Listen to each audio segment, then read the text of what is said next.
प्रिय छात्रों, गणित की कक्षा में आपका एक बार फिर से स्वागत है। अगर आपने मेरे पिछले वीडियो नहीं देखे हैं तो आप ऊपर आ रहे आई बटन पर जाकर उन्हें देख लें। प्रिय छात्रों, आज मैं आपको वर्त की परिधि और क्षेत्रफल के बारे में कुछ और उदाहरण देकर के इसके ऊपर स्थिति स्पष्ट करना चाहता हूं, ताकि आपको सवाल है वो अच्छे से समझ में आ जाए। जैसे इसमें पहला एग्जांपल है, एक वर्ताकार खेत पर 24 रुपये प्रति वर्ग मीटर की दर से बाड़ लगाने का व्यय 5280 रुपये है। इस क्षेत्र की 0.50 रुपये प्रति वर्ग मीटर की दर से जुताई कराई जानी है। खेत की जुताई कराने का व्यय ज्ञात करो। तो यहाँ पर ये खेत वर्ताकार है और खेत के वर्ताकार खेत के ऊपर बाड़ लगानी है। तो यहाँ पर ध्यान देने वाली बात है कि जो वर्ताकार खेत होता है, वर्त की परिधि पर ही बाड़ लगती है। तो माना वर्ताकार खेत की बाड़ की लंबाई जो है वो खेत की परिधि के बराबर होती है। तो वर्ताकार खेत की त्रिज्या यहाँ पे आर, तो परिधि होगी 2 पाई आर। तो प्रति मीटर बाड़ लगाने का व्यय है वो 24 रुपये दिया हुआ है। तो यहाँ पर क्या करेंगे कि बाड़ हमें परिधि पे लगानी है।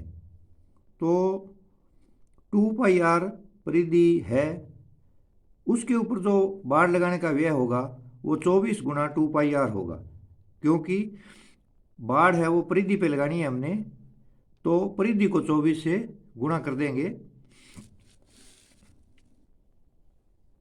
यहाँ पर पुनः एक बार समझें कि जो बाड़ है वो परिधि पे लगेगी।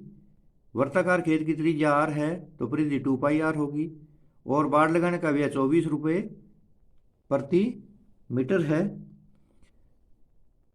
तो जो 2 पाई आर मीटर लंबाई की परिधि है उसके ऊपर बाड़ लगेगी, उसका खर्चा हो जाएगा 24 × 2 पाई आर।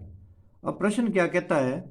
प्रश्न ये कहता है कि जो ये 24 × 2 पाई आर है इसका खर्चा है 5280 रुपये। तो यहाँ पे हम मान रख देंगे 24 × 2 का 2, पाई का 22/7 और आर का आर बराबर 5280 रुपये। अब यहाँ पर आर का मान निकालेंगे। तो आर का मान निकालने के लिए तो आर इज इक्वल टू जो हर में रकम है वो दूसरी तरफ अंश में चली जाएगी और 24 × 2 × 22 है वो दूसरी तरफ हर में चला जाएगा। यानी गुणा का समीकरण में ये नियम होता है। अब हम इनको काटेंगे, सवाल को काट करके हल करेंगे। तो सबसे पहले 2 से काटेंगे, 5280 का आधा कर देंगे 2640, 2640 को फिर 22 से काटेंगे तो 22 से कम 22 और 22 दूने 44 और ये 0 लग जाएगी। और फिर 24 से काटेंगे तो 24 5 120। तो यहाँ पे हमारा बच गया 5 × 7 यानी 35 मीटर। तो ये 35 मीटर त्रिज्या आ जाएगी हमारी। खेत की त्रिज्या 35 मीटर आ गई। अब क्या करेंगे, हम वर्ताकार खेत का क्षेत्रफल निकालेंगे। क्षेत्रफल का सूत्र होता है हमारा πr²। पाई का मान 22/7, त्रिज्या जो अभी हमने निकाली है 35 वो रखेंगे। तो 22/7 गुणा 35 गुणा 35, 7 को और 35 से काटेंगे तो 5 आ जाएगा। तो हमारे पास आ गया 22 5 110 और गुणा 35। 110 को 35 से गुणा करेंगे तो 0 लग जाएगी। 11 5 55 और 11 3 33 और 5 38, 850 मीटर वर्ग मीटर है वो क्षेत्रफल आ जाएगा। अब यहाँ पर 50 पैसे, इसको 50 पैसे भी कह सकते हैं, 0.50 रुपये प्रति वर्ग मीटर का खर्चा है। तो कुल भी आ जाएगा, हम इसको गुणा करेंगे तो 1925 रुपये हमारा खर्चा आ जाएगा। इसको एक बार पुनः समझिए। यहाँ पर हम वर्ताकार खेत का क्षेत्रफल निकालेंगे जो कि πr² है। तो 22/7 गुणा 35, आर का मान हमने निकाला था 22/7 गुणा 35 गुणा 35, 35² का मतलब होता है 2 बार गुणा करना। 7 5 35, 22 5 110 गुणा 35, 3850। 110 को 35 से गुणा करेंगे तब 3850 वर्ग मीटर आ जाएगा। और व्यय है 0.50 रुपये प्रति वर्ग मीटर कुल व्यय। इसको 50 पैसे से इसको गुणा कर देंगे तो 1925 रुपये हमारा इसका वो है खर्चा आ जाएगा बाड़ लगाने का। तो इस सवाल में हमने देखा कि बाड़ लगाने के खर्चे से लेकर के हमने खेत की जुताई का कितना व्यय आता है वो हमने निकाला। एक अन्य एग्जाम्पल लेते हैं अपने कि एक वर्ताकार घास के मैदान की त्रिज्या 35 मीटर है, इसके चारों ओर 7 मीटर चौड़ा मार्ग बना हुआ है, मार्ग का क्षेत्रफल ज्ञात कीजिए। ये घास का मैदान है कोई, इसके अंदर यहाँ पर इसको चित्र के द्वारा समझिए, और इसके चारों तरफ एक चौड़ा मार्ग बना हुआ है। ये है, ये हमारा मार्ग है।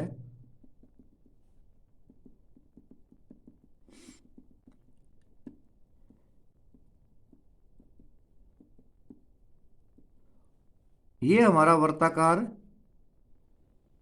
घास का मैदान बना हुआ है और इसके चारों तरफ ये वर्ताकार ही चौड़ा मार्ग है। तो यहाँ से यहाँ तक ये 35 मीटर दी हुई है त्रिज्या मैदान की, और ये जो चौड़ाई है ये 7 मीटर है। तो चूंकि ये मैदान के चारों ओर जो मार्ग है, रास्ता है, ये भी वर्ताकार है, तो 7 मीटर, ये 35 है तो ये भी त्रिज्या ही है, ये भी त्रिज्या है, ये भी त्रिज्या है, ये भी त्रिज्या है, वृत्त में अनेक त्रिज्याएं होती है। तो यहाँ से यहाँ तक 35 है तो 7 ही आगे हो गया। तो यानी यहाँ से यहाँ तक, जैसे मान लिया मैं इसको ओ मान लेता हूँ, तो ओ से ए तक, ओ से ए तक, और यहाँ ओ से बी तक ये अंदर वाला है, और ये पूरा बाहर वाला समेत रास्ते के, तो 35 के अंदर ये 7 जुड़ जाएगा तो 42 हो जाएगा। तो यहाँ पर ध्यान देने वाली बात है कि हमें इस रास्ते का क्षेत्रफल निकालना है। तो पहले हम क्या करेंगे, इस पूरे का क्षेत्रफल निकाल करके अंदर वाले का क्षेत्रफल इसमें से घटा देंगे, तो हमारे पास रास्ते का क्षेत्रफल आ जाएगा। तो हम यहाँ पर क्या करेंगे कि वर्ताकार घास के मैदान की त्रिज्या मान लेंगे R1। ये R1 है, 35 मीटर दी हुई है, और इसके चारों ओर ये 7 मीटर चौड़ा रास्ता बना हुआ है। मार्ग की चौड़ाई है वो 7 मीटर है। तो मार्ग सहित मैदान की त्रिज्या R2, मार्ग सहित यानी यहाँ से लेकर के यहाँ तक ये हमारी हो जाएगी, 35 में 7 जोड़ देंगे 42 मीटर। अब क्या करेंगे, हम मार्ग का क्षेत्रफल निकालेंगे। तो मार्ग का क्षेत्रफल क्या होगा, बड़े वाले का क्षेत्रफल, R2 त्रिज्या बड़े वाले की है दी हुई, और उसमें से R1 अंदर वाले की है। यहाँ एक बार फिर से देखिए, R2 त्रिज्या यहाँ से यहाँ तक ये R2 है। मानिए हमने वृत्त की त्रिज्या R होती है, तो इसमें 2 त्रिज्याएं काम कर रही है, तो R1, ये R1 हो जाएगी, ये R2 हो जाएगी। तो यहाँ पर हम पाई R2 square minus pi R1 square, यहाँ पर हम पाई बाहर निकाल लेंगे, गुणनखंड के नियम से कॉमन ले लेंगे, तो ब्रैकेट के अंदर हमारा बच गया पाई, ये बाहर आ गया इसमें से, तो R2 स्क्वायर माइनस का माइनस R1 स्क्वायर, ब्रैकेट बंद हो जाएगा। फिर यहाँ पे हम 22/7, R2 हमारी 42 है तो 42 का स्क्वायर माइनस 35 का स्क्वायर। यहाँ पर आप ध्यान देवें तो हमारा एक सूत्र होता है X square minus Y square is equal to X plus Y X minus Y. ये गुणनखंड का सूत्र है कि दो रकमें हो, पहली का वर्ग माइनस दूसरी का वर्ग हो, तो दोनों को एक बार प्लस और एक बार माइनस लिख देते हैं। तो यहाँ पर भी यही फार्मूला अप्लाई करेंगे हम कि 42 का स्क्वायर माइनस 35 का स्क्वायर, तो एक बार प्लस 42 प्लस 35 और एक बार माइनस 42 माइनस 35, तो 42 और 35 70 हो जाएंगे, 42 में से 35 घटाएंगे तो 7 हो जाएगा, 7 से 7 हमारा कट जाएगा। 22 को 77 से गुणा करेंगे हम, यहाँ पर 22 को 77 से गुणा करेंगे तो ये 1694 वर्ग मीटर मार्ग का क्षेत्रफल हमारा आ जाएगा, जो कि हमने निकाला है। ये जो मार्ग है केवल इसका क्षेत्रफल, जो यहाँ से यहाँ तक ये डॉटेड आपको दिखाई दे रहा है, इसका क्षेत्रफल हमने निकाल लिया। एक बार पुनः शॉर्ट में समझ लें कि ये जो अंदर वाला मैदान है घास का, ये विवर्ताकार है, और इसके चारों तरफ ये जो 7 मीटर चौड़ा रास्ता बना हुआ है, मार्ग बना हुआ है, तो यहाँ से यहाँ तक त्रिज्या 35 होगी और इसके पूरे की 42 होगी। तो पहले बड़े वर्त का क्षेत्रफल निकाल करके छोटे वर्त वाले का घटा देंगे तो हमारा बीच में है वो पीछे रास्ता बच जाएगा। इस तरह से हमने है वो मार्ग का क्षेत्रफल ज्ञात कर लिया है। बिल्कुल एग्जाम्पल 2 की तरह मिलता जुलता एक अन्य एग्जाम्पल लेते हैं हम कि एक वर्ताकार पार्क की त्रिज्या 4.2 मीटर है। पार्क के चारों ओर 1.4 मीटर चौड़ा रास्ता बना हुआ है। रास्ते का क्षेत्रफल ज्ञात कीजिए। ये क्वेश्चन है वो बोर्ड की परीक्षा 2018 में आया हुआ है। बहुत ही महत्वपूर्ण प्रश्न है जो रास्ते से संबंधित है। इसमें और उस सवाल में कोई फर्क नहीं है। इसमें सिर्फ यहाँ पे क्या किया है कि 4.2 मीटर और 1.4 मीटर दशमलव में दे दिया गया है, तो इसमें कोई चिंता करने वाली बात नहीं है। सवाल उसी तरीके का है जैसे यहाँ पर हम चित्र से इसको समझेंगे कि ये जो छोटा वर्त है अंदर और ये इसके अंदर डॉटेड वाला ये मार्ग बना हुआ है, रास्ता बना हुआ है। जो मैं डॉट डॉट कर रहा हूँ ये क्या है, ये रास्ता है। तो अंदर वाले वर्त की त्रिज्या यहाँ से यहाँ तक होगी, ओ से लेकर के जैसे बी तक, और बाहर वाले वर्त की त्रिज्या यहाँ से लेकर के यहाँ तक होगी, ओ से लेकर के ए तक। तो ये हमारे पास है जो पार्क की त्रिज्या है ये 4.2 दी हुई है तथा जो चौड़ाई है मार्ग की वो 1.4 दी हुई है रास्ते की। तो टोटल त्रिज्या है वो बड़े वर्त की यहाँ से लेकर के यहाँ तक होगी। तो ये 4.2 है तो ये भी 4.2 होगी। अब 4.2 में 1.4 है वो और जुड़ जाएगा तो वो छोटे वाले वर्त से त्रिज्या है उसकी बड़ी हो जाएगी।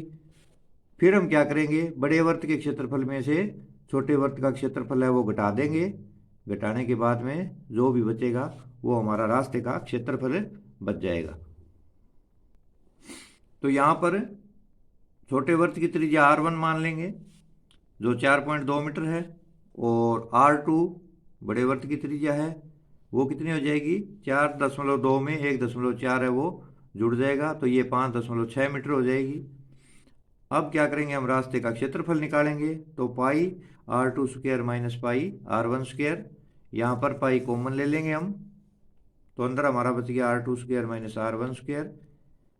पाई का मान 22/7, R2 5.6, यहाँ पर ये 5.6 रास्ते समेत त्रिज्या है। 4.2 में हमने 1.4 जोड़ा था, इसमें से 4.2 का स्क्वायर घटाएंगे। अब हमारे यहाँ पर वही सूत्र कि एक्स स्क्वायर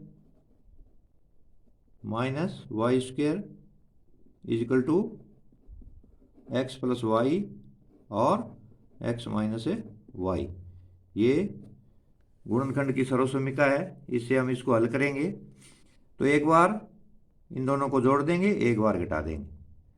तो जोड़ने पर ये हमारा आ गया 5.6 में 4.2 जोड़ेंगे तो ये हो जाएगा 6 और 2 8, दशमलव का दशमलव 5 4 9, और घटाएंगे तो 6 में से 2 गया 4 और 5 में से 4 गया 1, 1.4। 7 को 1.4 से काटेंगे तो ये 0.2 हो जाएगा। फिर इसका गुणा करेंगे, 22 गुणा 9.8 गुणा 0.2, यहाँ पे दशमलव है ध्यान रखेंगे। तो इसको अब हम यहाँ पे 22 दूणे 44, यहाँ दशमलव लग जाएगा। 44 को 98 से गुणा करेंगे तो 43.12 वर्ग मीटर यहाँ पर हमारा रास्ते का क्षेत्रफल हमें प्राप्त हो जाएगा 43.12 मीटर।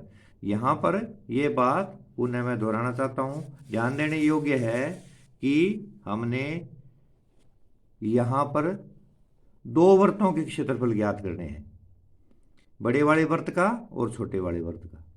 बड़े वाले वर्त के क्षेत्रफल में से छोटे वाले वर्त का क्षेत्रफल हम घटा देंगे।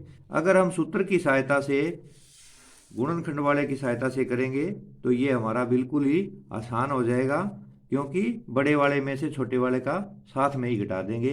हम इसको अलग अलग भी कर सकते हैं, अलग अलग करेंगे तो वो सवाल थोड़ा लंबा हो जाएगा और उसको 2 बार करना पड़ेगा। यहाँ पर बिल्कुल ही आसान है, बड़े वाले में से छोटे वाले का क्षेत्रफल घटा देंगे। वर्त का क्षेत्रफल वैसे पाई आर स्क्वायर होता है, पर यहाँ पे वर्त 2 है तो हमने त्रिज्या को है वो एक को R2 मान लिया है और एक को R1 मान लिया है। तो ये थोड़ा दोनों एग्जाम्पल एक ही तरीके के हैं, इनको ध्यान से देख लें। इस तरह का कोई और एग्जाम्पल भी करके हम देख सकते हैं। अभ्यास के लिए हम ज़्यादा से ज़्यादा सवाल करेंगे तो हमें फ़ायदा मिलेगा। एक और एग्जाम्पल यहाँ पे लेते हैं अपने। एक साइकिल का पहिया 11 किलोमीटर चलने में 5000 चक्कर लगाता है। 11 किलोमीटर चलता है वो तो 5000 चक्कर पूरे कर लेता है। तो पहिए का व्यास याद कीजिए। यहाँ पे व्यास दिया हुआ है, इसके चक्कर में नहीं पड़ना है, हमने त्रिज्या निकालनी है। त्रिज्या निकालने के बाद हम उसका दुगुना कर देंगे तो हमारा व्यास हमें प्राप्त हो जाएगा। यहाँ पर ध्यान देने वाली बात यह है कि पहिया है वो एक चक्कर में चलता कितना है।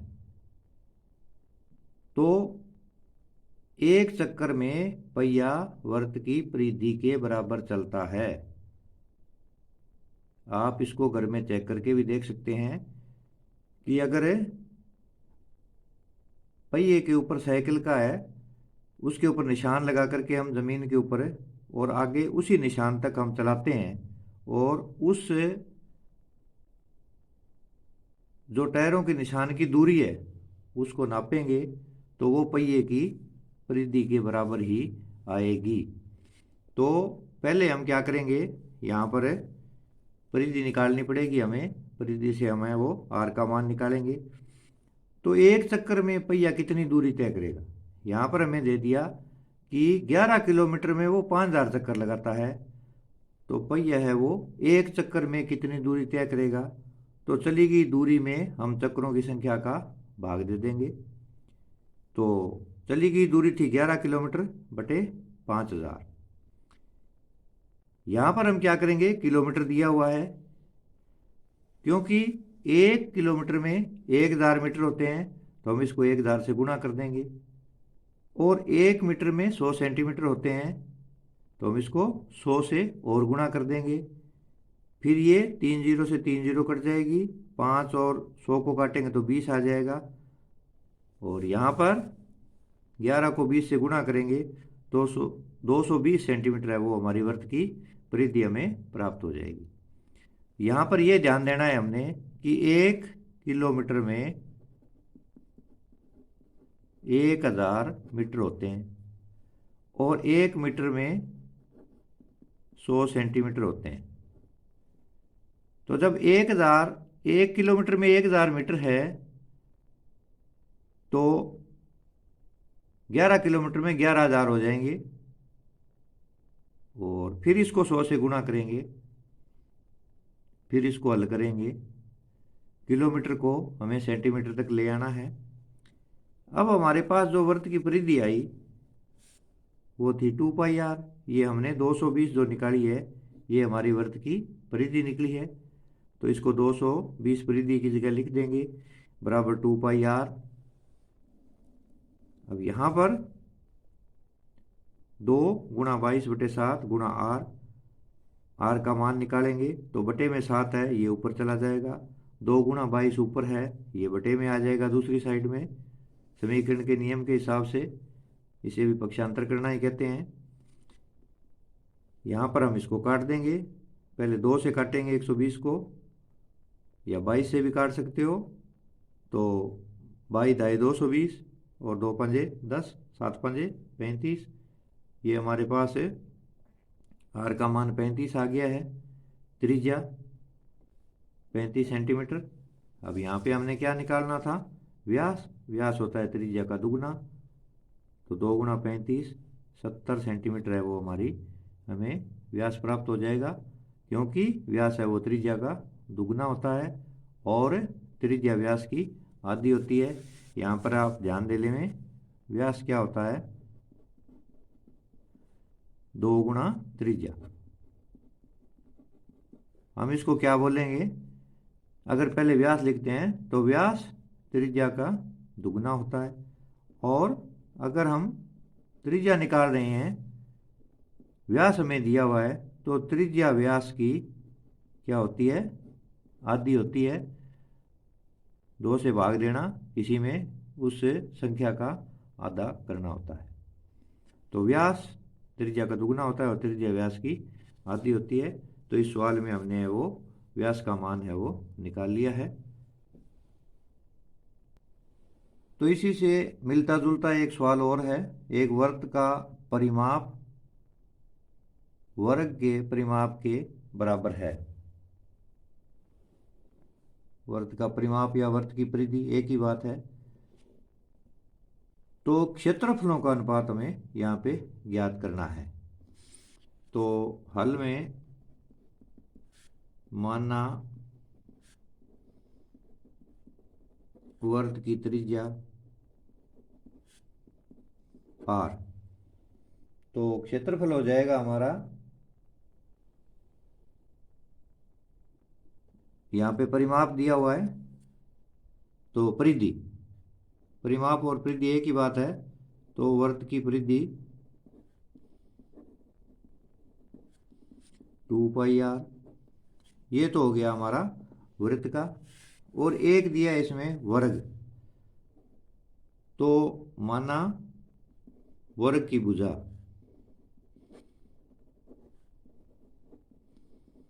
x मान लेते हैं। तो वर्ग का परिमाप कितना होगा, वर्ग में 4 भुजाएं होती है, चारों भुजाएं x x x x है, तो ये टोटल हो गया 4x। तो ये हो गया हमारा वर्ग का परिमाप। अब यहाँ पर हमें दिया है कि वर्त का परिमाप है वो वर्ग के परिमाप के बराबर है। प्रश्न में क्या कहता है ये, प्रश्नानुसार वर्त का परिमाप वर्ग के परिमाप के बराबर है। जो वर्त का परिमाप है और वर्ग का परिमाप है वो दोनों आपस में बराबर हैं। तो वर्त का परिमाप क्या था, 2πr, और वर्ग का परिमाप है 4x।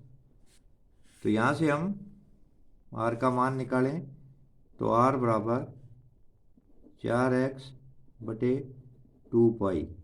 ये जो 2π है वो दूसरी तरफ है वो बटे में चली जाएगी, ये कट जाएगा, 2 एकम 2, 2 दूनी 4, इसलिए r बराबर हमें यहाँ पर प्राप्त हो गया 2x बटे पाई, यानी ये हमें त्रिज्या मिल गई है। अब क्या करेंगे, हम इनके क्षेत्रफलों का अनुपात ज्ञात करेंगे। तो यहाँ सबसे पहले वर्त का क्षेत्रफल और फिर वर्ग का क्षेत्रफल ज्ञात करेंगे। तो यहाँ पर वर्त का क्षेत्रफल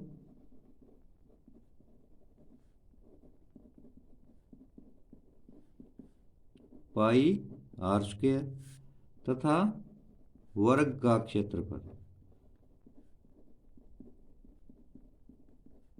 भुजा गुणा भुजा, भुजा हमारी x थी तो यहाँ पर वर्ग का क्षेत्रफल आ जाएगा x²। हमने यहाँ पे क्षेत्रफल क्यों ज्ञात किया, क्योंकि हमें वो क्षेत्रफलों में अनुपात पूछ रहा है। तो अब क्या करेंगे, अनुपात के लिए वर्ग के क्षेत्रफल में, वर्त के क्षेत्रफल में वर्त का क्षेत्रफल बटे वर्ग का क्षेत्रफल,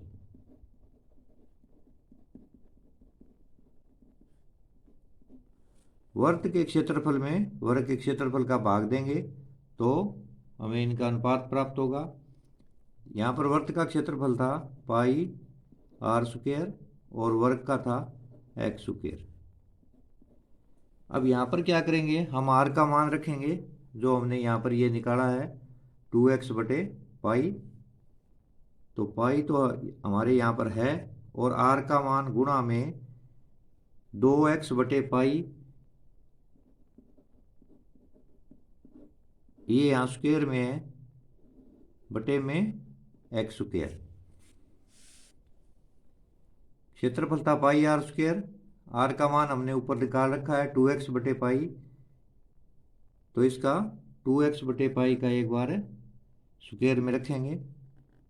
फिर इसको आगे जब हम हल करेंगे तो पाई तो हमारे पास यहाँ पे है, इसका स्क्वायर खोलेंगे तो 2 दूनी 4x स्क्वायर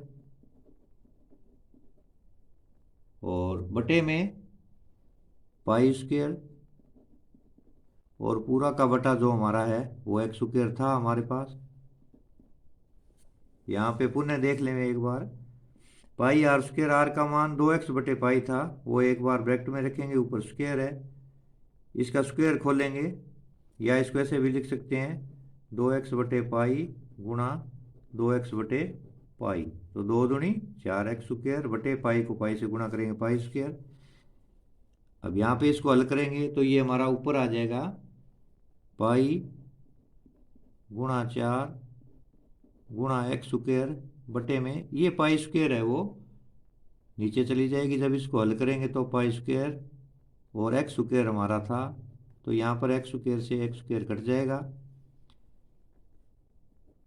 यहाँ पर पाई है और यहाँ पर पाई की स्क्वायर है, तो इसको भी मैं हल करके बता दूं, पाई गुणा 4 बटे, इसको पाई गुणा पाई लिख सकते हैं, पाई स्क्वायर है तो पाई गुणा पाई लिख लेंगे, एक पाई से एक पाई कट जाएगा, तो हमारे पास बच गया 4 बटे पाई।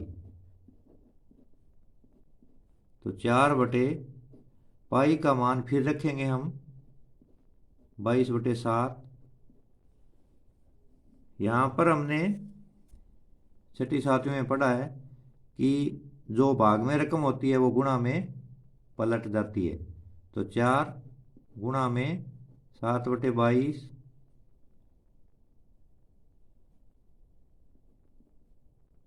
2 दूनी 4 और इसको काटेंगे 11 दूनी 22, तो 2 गुणा 7 बटे 11, तो यहाँ पर 7 दूनी 14 बटे 11, तो हमारा अभिष्ट अनुपात कितना आ जाएगा,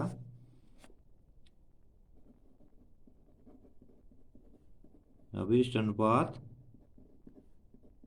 14 बटे 11 को हम 14 अनुपात 11 भी लिख सकते हैं, तो हमारा अनुपात यहाँ पर हमें 14 अनुपात 11 प्राप्त हो गया।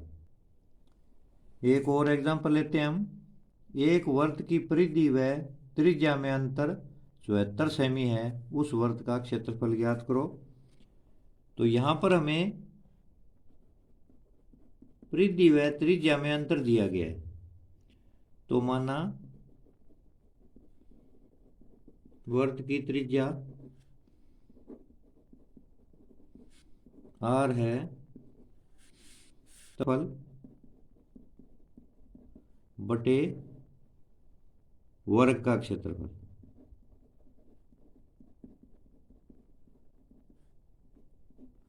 वर्ग के क्षेत्रफल में वर्ग के क्षेत्रफल का भाग देंगे तो हमें इनका अनुपात प्राप्त होगा। यहाँ पर वर्ग का क्षेत्रफल था पाई आर स्क्वायर और वर्ग का था एक्स स्क्वायर।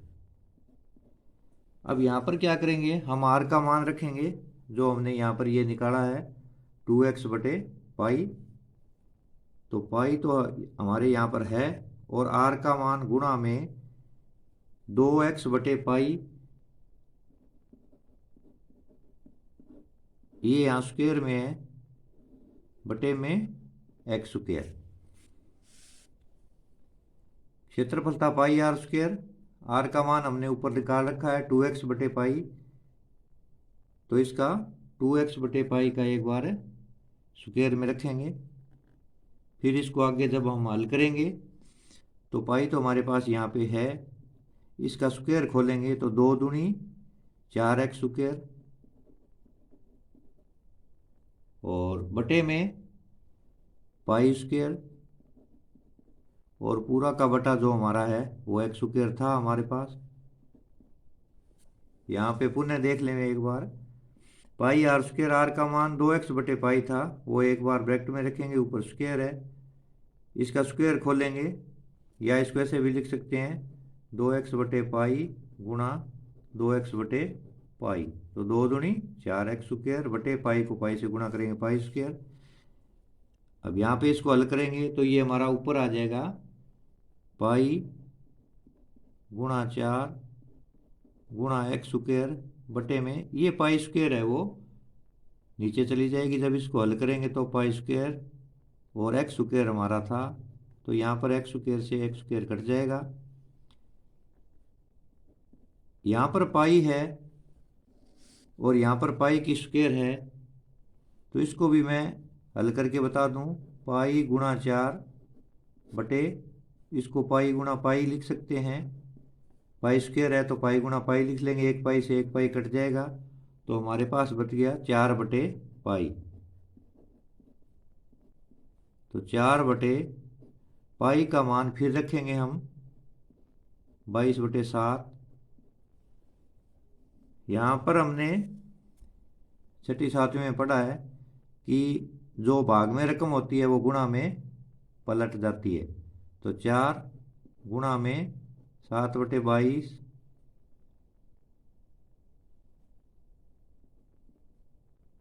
2 दूनी 4 और इसको काटेंगे 11 दूनी 22, तो 2 गुणा 7 बटे 11।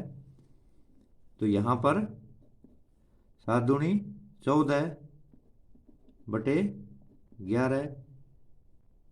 तो हमारा अभिष्ट अनुपात कितना आ जाएगा?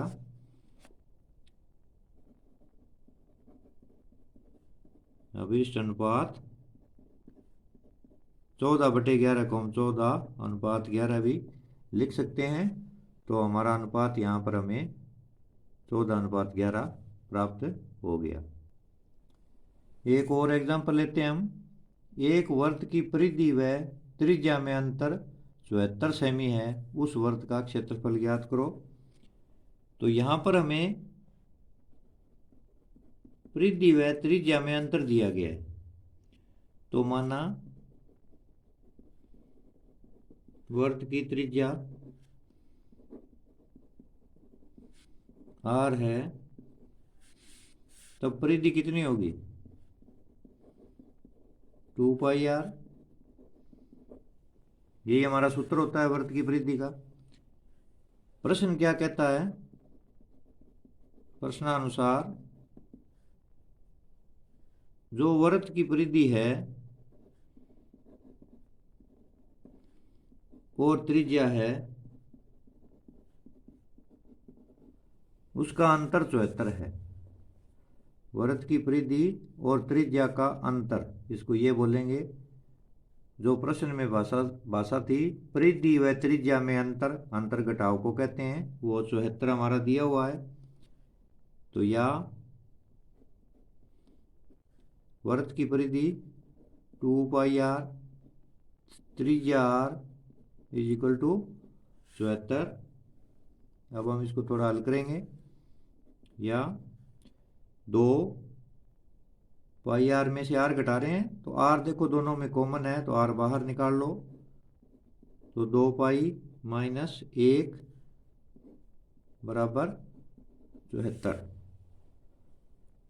बिल्कुल आसान है, प्रश्न की भाषा के अनुसार चलना है। ये कह रहा है परिधि और त्रिज्या का अंतर 74 है, ये अंतर हो गया।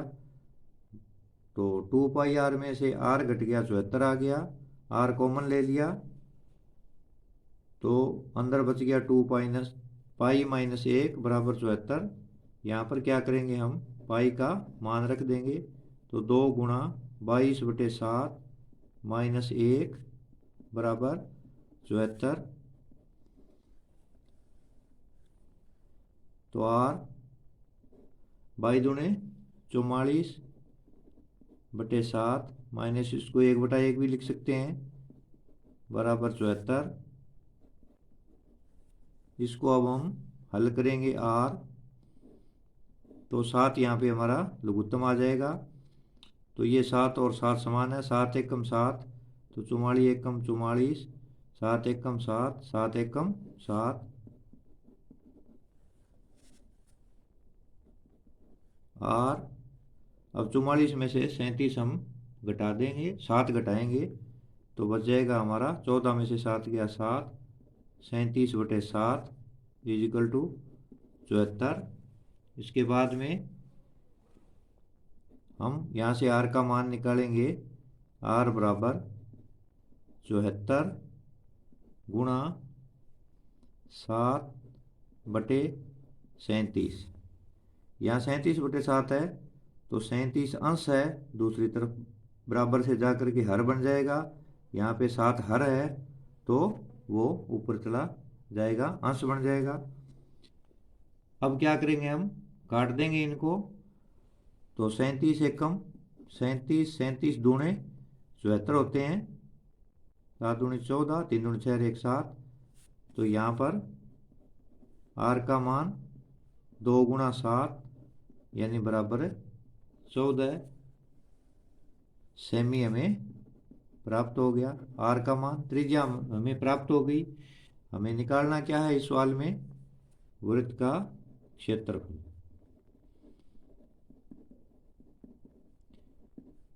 क्षेत्रफल का सूत्र होता है पाई आर स्क्वायर। तो 22/7, आर का मान कितना था 14 गुणा 14, 7 दूनी 14, 22 गुणा 2 गुणा 14, 22 दूनी 44 गुणा 14, 44 को 14 से गुणा करेंगे, 14 चौके 56, हासिल 5, 14 चौके 56 और 5 61, 616 वर्ग सेमी या सेमी स्क्वायर हमें वो वर्ग का क्षेत्रफल प्राप्त हो जाएगा। तो इस तरह से आज हमने कुछ वर्ग के परिधि और क्षेत्रफल से संबंधित एग्जाम्पल हल किए। तो इन एग्जाम्पल्स को आप बार बार दोहराएं और इनसे संबंधित जो बुक्स में एग्जाम्पल उदाहरण दिए गए हैं या अन्य महत्वपूर्ण प्रश्नों में भी आपको ऐसे प्रश्न मिल जाएंगे, तो उनको करें। आप जितने अधिक से अधिक प्रश्नों को दोहराएंगे उतना ही हमें फ़ायदा होगा। सवालों का अभ्यास करिए और एक बात ध्यान में रखिए कि दो विद्यार्थी अगर मिल करके बैठ करके क्वेश्चन हल करते हैं तो दोनों को एक दूसरे की सहायता मिलेगी और साथ में फ़ायदा होगा। कोई अगर बात समझ में नहीं आती है तो एक दूसरे साथी से हम पूछ सकते हैं।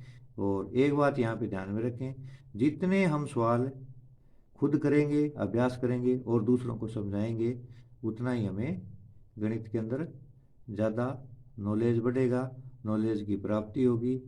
इसी के साथ ये आज का टॉपिक है वो समाप्त होता है। अगर आपको मेरी वीडियोज़ अच्छी लग रही है तो वीडियोज़ को देखते रहें। कोई भी डाउट है तो उसे कमेंट बॉक्स में टाइप कर दें।